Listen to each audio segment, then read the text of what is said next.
여러분, 우리가 지금 살면서 우리 입으로 나도 모르게 이런 말을 많이 합니다. 아, 말세야, 말세야. 예수 안 믿는 사람도 말세라고 그럽디다. 이 살기 좋아지는데 왜 말세라고 그러는 몰라요? 아, 이거 좋다 그래야지. 근데 사람들은 말세라고 하는 말을 많이 합니다. 그러면은 우리 입에서 말세라는 말이 나간다고 하면은 이 말세를 사는 성도들은요, 영적인 면역력을 높여야 될 것 아니겠습니까? 다시 말해 영적인 에너지를 높이자 이 말입니다. 예수님께서 오셔서 오병이어 기적을 통해서 굶주렸던 장정 5,000명을 배불리 먹이셨습니다. 그리고 예수님께서 떡이라는 주제를 가지고 회중들에게 설교를 하시면서 내가 생명의 떡이다라고 그랬습니다. 이 떡을 먹는 자는 생명을 얻게 된다고 말씀을 하시면서 떡을 먹고 생명을 얻는 것과 같이 예수를 믿음으로 말미암아 영적인 생명을 얻는다. 즉 동의어로, 즉 비유법을 가지고 주님께서 저들에게 이 떡이라는 주제를 가지고 말씀을 하신 겁니다. 근데 그 자리에 있던 많은 사람들이 알아듣지 못하는 이상한 얘기한다고 하면서 주님을 다 떠나가게 되었습니다. 그리고 나서 몇 명 남았냐? 12명만 남았습니다. 아니, 장정만 5,000명이었던 사람이 말입니다. 이제 12명만 남은 거예요. 예수님께서 12명을 바라보시면서 하신 말씀이 너희도 가려느냐? 그때 베드로가 말했습니다. 주여, 영생의 말씀이 주께 있사오니 우리가 네게로 가오리까 대답하였지요. 여기서 우리는 생각해야 될 것은 너나 할 것 없이 우리 인간은 너무나 이기적인 존재라 이 말입니다. 우리에게 유익한 일이라고 하면 적극적으로 표현을 합니다. 그러나 나에게 유익이 없다라고 하면은요, 팍 돌아서 서버리는 게 인간이라 이 말이에요. 여러분, 여기 있는 사람들은요, 예수님을 따랐던 수많은 제자들, 예수님의 제자는 12명만이 아닙니다. 70명도 있고 더 많은 사람들이 주님을 따랐다는 사람은 다 주님의 제자라고 불렀습니다. 수많은 주님의 제자들 가운데 이기적인 사람들이 얼마나 많이 있었느냐라고 하는 것을 볼 수가 있습니다. 그들은 이기적인 어떤 생각을 가지고 기대감을 가지고 주님을 따랐습니다. 그러나 주님께서 그 기대에 부응해 주기커녕 오히려 죽음과 십자가와 고난에 대한 교훈하시니까 썰무처럼 휙 나가버리고만 한 거예요. 즉 주님을 따르니까 아이고 기적의 떡도 먹여주네. 주님 따름으로 해서 우리의 삶에 어떤 유익을 줄 거야. 어떤 정치적인 메시아, 즉 기복적인 신앙을 가지고 주님을 따랐는데 이 주님으로부터 뭔가 얻을 것이 없다라고 생각하니까, 이 주님으로부터 얻을 것이 없다고 생각하니까 생명의 떡이나 말하고 십자가나 말하고 고난이나 말하는 주님은 우리 필요 없다 하고 다 가버리고 나니까 12명만 남았다 이 말이에요. 그래서 주님께서는요, 설무처럼 다 나가버리고 남은 12명에게 물었지요. 그때 베드로가 대답했습니다. 주여, 영생의 말씀이 주께 있사오니 우리가 네게로 가오리까?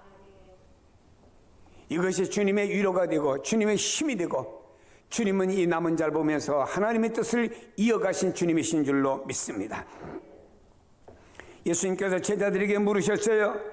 너희도 가려느냐라고 물으실 때에 외형상 예수님이 이스라엘 군중들에게 버림을 받고 떠난 뒤였습니다. 아니, 말씀드렸듯이 오병이어 기적의 떡을 먹은 사람이 장정만 5,000명이라고 하면 남녀노소 합치면 약 2만 명 됩니다. 3배수로 보면은.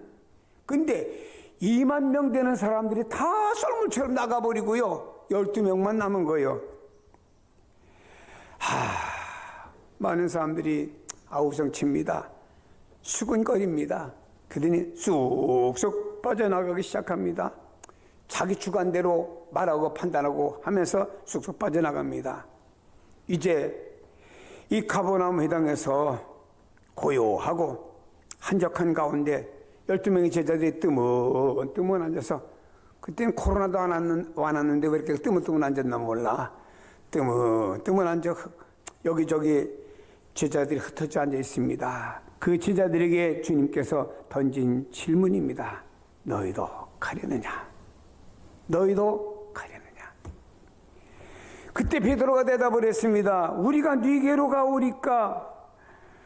아무리 세상 사람들이 다 주를 버릴지라도 우리는 주님을 끝까지 따르겠습니다. 이건 뭔가요? 우리는 끝까지 남아서 주님을 따르겠습니다 고백했죠.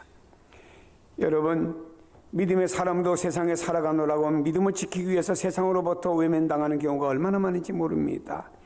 믿기 때문에 세상으로부터 오는 불이익을 당하는 경우도 없지 않아 있습니다. 인터넷 뉴스에 보니까 어쩌다가 교회에서 코로나19 환자가 나오면은요, 댓글에 보면 마치 코로나19의 진원지가 교회인 것처럼 막말을 많이 썼어요. 난 그거 쳐다볼 때 가슴이 너무 아파요. 아니, 교회도 어떤 사람이 와서 거쳐가서 교회가 피해를 보는 거지. 거기가 주 발원지는 아니잖아요. 어떤 학생 한 명이 밖에 나갔다 친구가 놀다 코로나 걸려서 집에 와서 집안 식구들에게 다 이렇게 전염을 시켰다고 하면요, 그 집이 발원지는 아니잖아요. 어떤 친구를 만났기 때문에 그렇게 된 거잖아요. 아니, 교회가 말이에요. 그러면은 교회가 피해를 받고만 안 됐네. 이렇게 좀 댓글을 긍정적으로 달아주면 못 씁니까? 아이고, 거기 있는 사람들은 부정적인 말만 쓰기를 좋아하는지 몰라요. 사람이 아주 마인드가 그렇게 되먹어서 그런 것 같아요. 하여튼 말입니다. 여러분, 우리가 이런 세상에서 우리 크리스찬들이 믿고 또 삶 속에서 여러 가지 불이익을 당할 때 잘못하면 세상이 두렵거나 세상으로 왕따 당하는 일에서 벗어나려고 오히려 세상과 어울리고 주님과의 영적인 관계를 쓱 멀리하는 경우가 없지 않아 있다라고 하는 것입니다. 그러나 여러분이 기억해야 됩니다. 성도들은 세상 또 혹은 세상 사람들로부터 외면을 당하거나 세상으로부터 불이익을 당할까봐 세상의 눈치를 보는 것은 우리는 바람직하지 않다라고 하는 겁니다. 세상이 어찌할 때 우리는 주님의 눈치를 봐야지. 주님을 바라봐야지. 믿음의 주에 온전케 하시는 예수 그리스도를 바라봐야지. 왜 세상의 눈치를 바라보냐 이 말이에요. 오히려 베드로와 남은 제자들처럼 우리가 네게로 가오리까? 우리가 네게로 가오리까? 주님, 이런 태도를 통해서 배워야 됩니다. 세상에서 눈물이 나도록 고독하고 외로운 상황 속에 처할지라도 세상과 타협하지 않는 성도가 되기를 축복합니다. 모든 사람이 주님을 바라도 우리는 남아서 주님을 섬기겠습니다. 우리 12명의 제자들은 똘똘 뭉쳐가지고 남아서 주님을 섬기겠습니다 라고 하는 이런 고백이 얼마나 아름답습니까? 세상 사람들은요, 자신들의 이권과 생각과 자기의 판단에 의해서 어떤 공동체를 떠나기도 합니다. 가정을 떠나 이혼하기도 하고 어떤 그 사회 공동체를 떠나기도 하고 심지어는 교회를 떠나버리고 자기 입맛 따라 이 교회 저기 다니는 경우도 없지 않아 있다 이 말입니다. 이걸 바람직하다고 볼까요? 하나님 뜻이서 사람이 길을 갈지라 발걸음 인도하신 분은 하나님이신데 뜻이서 나를 성령께 보내주셨으니 내가 특별한 하나님 섭리가 없느냐 죽도록 교회를 지키며 교회와 함께 생사고라 같이 하겠습니다 하는 태도가 있으면 얼마나 아름다울까. 아멘. 왜 거시기에 할렐루야. 그렇습니다. 세상 좀 의리 있게 살아야죠. 아니, 요즘에 계속 어르신들이 돌아가시다 보니까 가보면 어르신만 우리 교회에 나오고 자녀들은 다 아니야. 그러니까 누가 아들인지 누가 딸이냐 구분이 안 돼요 이게. 한 해가 저물어 가고 있지 않습니까 여러분? 가급적 여러분의 가족들이 수도권에 흩어져 살면은요 좀 뭉치세요. 성인교로 뭉쳐가지고 좀 가족해지면 야 우리가 뭉쳐 한 교회 다니다가 또 내가 죽으면 대를 이어서 이렇게 가면 얼마나 아름답냐. 이런 좀 바람이 불고 이런 운동이 일어나면 좀 얼마나 좋을까. 사랑하는 여러분요, 하나님께서 뜻이서 여러분을 보내주셨으니 끝까지 믿음과 사명과 모든 질서를 잘 지켜나가는 성도가 되기를 축복합니다. 다음에 많은 사람들이 주님의 깃을 떠난 다음에 주님께서 인자의 살과 피 곧 죽음과 고난에 관한 말씀을 하셨습니다. 53절에 보니 예수께서 이르시되 내가 진실로 진실로 너희에게 이르노니 인자의 살을 먹지 아니하고 인자의 피를 마시지 아니하면 너희 속에 생명이 없느니라. 아니 예수님께서 뭐 살을 뜯어먹고 피를 마시고 뭐 이상한 얘기하다. 그렇지 않으면 생명이 없다. 이상하다. 여러분요, 그래도 이런 말씀이 이해가 안 간다고 하지만 그래도 제자들은 주여 우리가 네게로 가오리까? 주여 우리가 네게로 가오리까 고백한 것은 영원한 생명과 영광을 누리기 위해서라고 하면은 주님이 이 말씀하신 내용 속에 고난이 있다라고 해도 우리는 달게 받겠습니다는 태도를 보여준 것입니다. 고난이 있어도 달게 받겠습니다는 태도죠. 여러분이 주님과 함께 하나님 후사가 되어 하늘의 영광을 누리려고 하면은 고난은 필수 코스의 필수 과목입니다. 로마서 8장 17절에 자녀이면 또 한 상속자 곧 하나님의 상속자여 그리스도와 함께한 상속자이니 우리가 그와 함께 영광을 받기 위하여 고난도 함께 받아야 할 것이니라. 진정 주님의 제자가 되고 영광의 나라에 이르고자 한다고 하면은 고난을 달게 받겠다는 마음가짐을 가져야 된다 이 말입니다. 여러분 성경을 보세요. 십자가 없는 부활은 없어요. 고난 없는 영광은 없습니다. 예수 믿지 않고 천당은 없습니다. 마태복음 5장 12절에 말씀합니다. 기뻐하고 즐거워하라 하늘에서 너희 상이 큽니다. 너희 전에 있던 선지자들도 이같이 박해하였느니라 그랬습니다. 여러분 우리도 앞서간 믿음의 선배들 구약의 성도들과 신약의 모든 제자들 모든 사람들이 다 고난당했습니다. 여러분 고난 없는 사람이 없었습니다. 우리나라도 보면요 우리나라 역사 속에 보면요 이기풍 목사님이라든지 주기철 목사님 조만식 장로님이라든지 손양원 목사님 같은 분들이 다 주님의 이름으로 고난받다가 많은 분들이 순교를 당하시고 성도들도 많은 분들이 순교를 당했다라고 하는 것입니다. 여러분 우리가 이 땅에서 신앙을 지킵니다. 사명을 감당합니다. 직분을 완수합니다. 믿는다는 믿음의 성도답게 살아가려고 하다 보면 우리에게 고난이 올 수가 있습니다. 그때만 이거 나 고난이 있어 힘들어 피곤해 어려워 이거 나 벗어버려야 되겠어 라고 하지 마시고 오히려 그걸 달게 받겠습니다. 주여 우리가 네게로 가오리까? 주님 따라가다가 주님의 제자가 고난받고 어려움 당해도 우리는 함께 가겠습니다 라고 보인 태도가 너무나 아름다운 줄로 믿습니다. 베드로가 이렇게 고백했지요.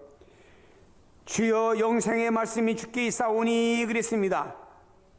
영생의 말씀이 주님에게 있습니다.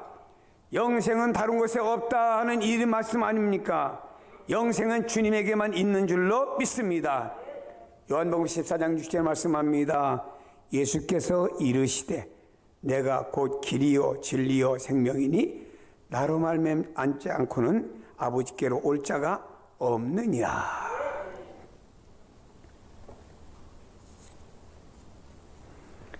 한창 제가 부흥회를 많이 나갈 때는 저 경상도 어느 지역에 가서 부흥회를 하면서 좀 부흥사들 말이 빠르잖아요.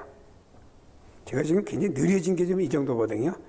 근데 빠르다 보니까는 예매 마치고 나서 어떤 권사님이 날 보고 그러더라고요. 목사님이 와예 말씀 좀 천천히 하시면 안 되겠습니까? 왜 그러십니까? 그랬더니 목사님 하시는 말씀을 절반밖에 못 알아듣겠습니다. 그래서 왜 그랬더니 이분들은 경상도 특유의 사투리만 갖고 계속 대화를 하다 보니까 표준어로 빨리 말하는 건 잘 못 알아듣겠다고 그러더라고요. 난 반대로 그분들이 말을 빨리 하면 내가 또 30% 못 알아듣겠더라고요. 여러분 예수님 말씀하셨습니다. 내가 곧 길이고 진리고 생명이니 예수 통하지 않고는 하나님 아버지 앞에 갈 자가 없다.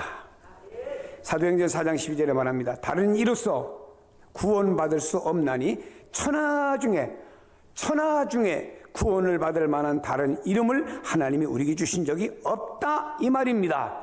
다시 말해 예수만이 우리의 구원의 주님이시다 이 말입니다. 예수 이름만이 우리가 구원받는 이름이고 예수님만이 우리가 구원받는 길이다 이 말이죠.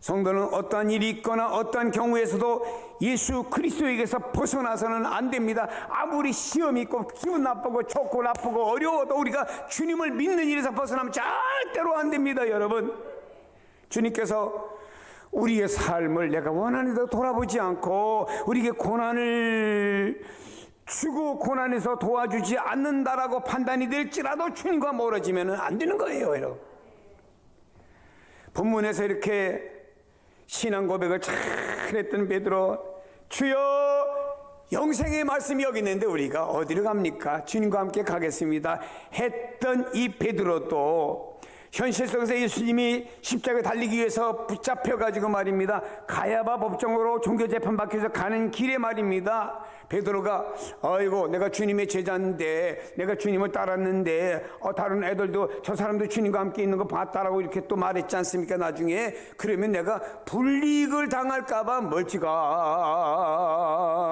주님 따라가다가 예수 모른다고 부인하고 저주까지 한 사람 베드로예요.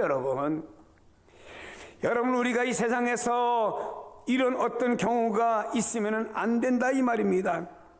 사람에게 육체적인 고난은 일시적이에요. 그러나 주님을 버릴 때는 영원한 영혼의 멸망에 처하게 됩니다. 영생을 얻은 성도들, 주님에게만 영생이 있습니다. 생명의 본체이시며 근원은 바로 주님이십니다.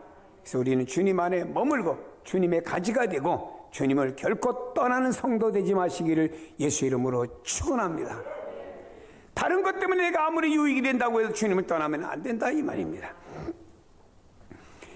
여러분 육체의 에너지가 충만하다고 해서 영혼까지 만족한 것은 아니죠. 우리는 영적 에너지 발전소를 좀 오늘부로 다시 한번 가동시키시기를 바랍니다.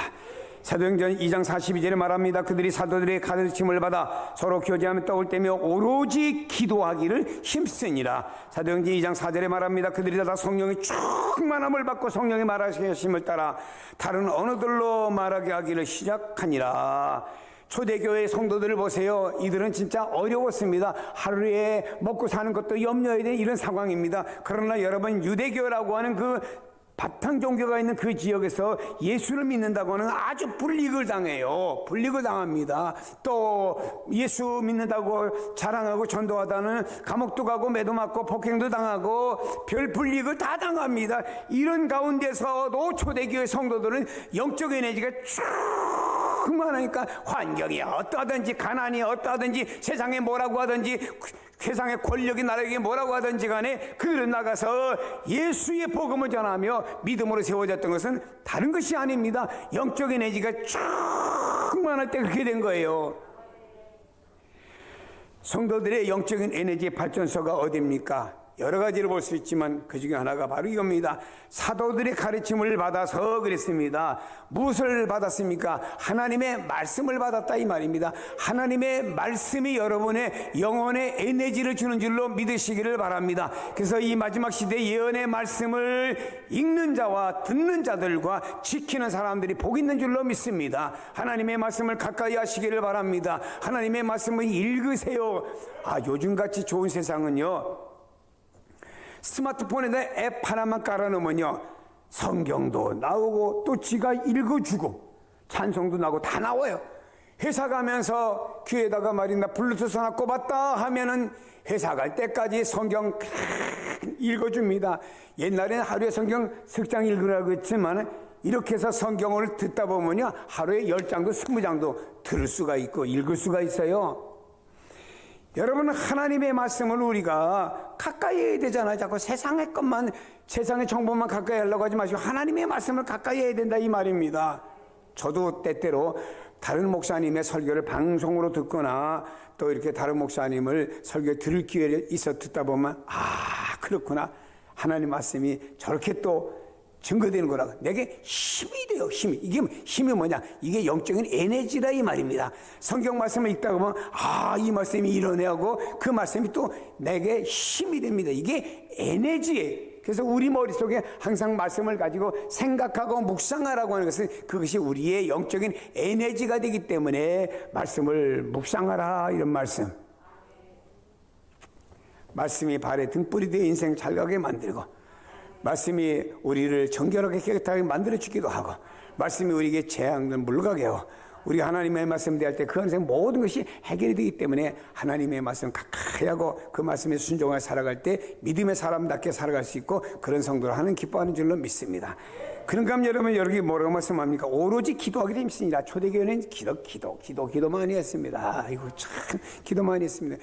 현대인들은요 참 다른 거 할 시간은 많아도 기도할 시간이 없는 것 같아요. 참 안타깝고 아쉬움이 너무 큰데 우리 하나님 앞에 기도 많이 하시기를 바랍니다. 뭐 물론 시간 내서 새벽기도 나오기도 하고 금요기도에 나오기도 하고 혹은 가정에서 기도의 제단 쌓고 또 여러분들이 또 직장에 가서 기도하기도 하고 사업장에 가서 기도하기도 하고 하여튼 우리는 어느 곳에고 기도 많이 하는 거예요.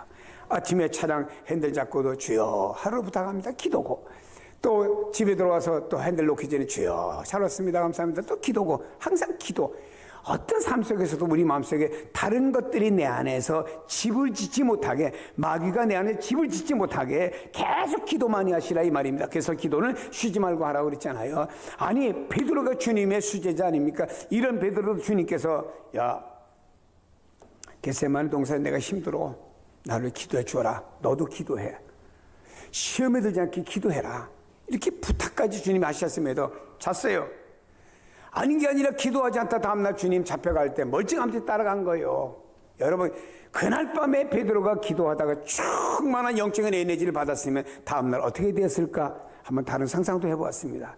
사랑하는 여러분이요 기도입니다. 저도 사람이고 세상 살다 보면 답답할 때가 힘들 때가 있어요. 그럼 금요기도에 와서 주여 부르짖기도 하고 교회 다른 장소에서 주여 부르짖기도 하면 제 마음이 시원하고 확신이 오기도 해. 이게 뭐냐? 이게 영적인 에너지. 할렐루야. 그러니까 여러분이 초대교인들은요 성령 충만함을 받아서 성령의 말하게 하심을 따라서 다른 언어로 말하기도 했다 이 말입니다. 우리가 성령 충만하면요 성령의 생각이 있고 성령의 판단이 있고 성령의 기준이 있고 때때로 우리가 성령께 묻습니다. 성령님이여 이것을 어떻게 했으면 좋겠습니까? 라고 우리가 또 물을 때 성령이 내 마음에 지혜도 주시고 판단력도 주시고 우리 길을 인도도 해주십니다. 그래서 우리는 성령을 충만할 때 영적인 에너지가 넘치는 거예요. 초대교회 때 보면요 성령의 에너지가 막 넘치니까 그 어떻겠습니까? 그 넘치는 에너지 가지고 나가서 병든 자야 일어났고 귀신아 나갔어요. 역사가 일어났습니다. 영적인 에너지 충만해야 됩니다. 여러분 세상에 살면서 세상의 에너지만 가득 채우려고 하지 마시고 우리 믿음의 사람들은 영적인 에너지가 충만하면 내 영이 충만하고 내 마음도 충만하고 그것이 우리 삶으로 나올 때 놀라운 역사가 임하는 줄로 믿기를 주의 이름으로 축복합니다.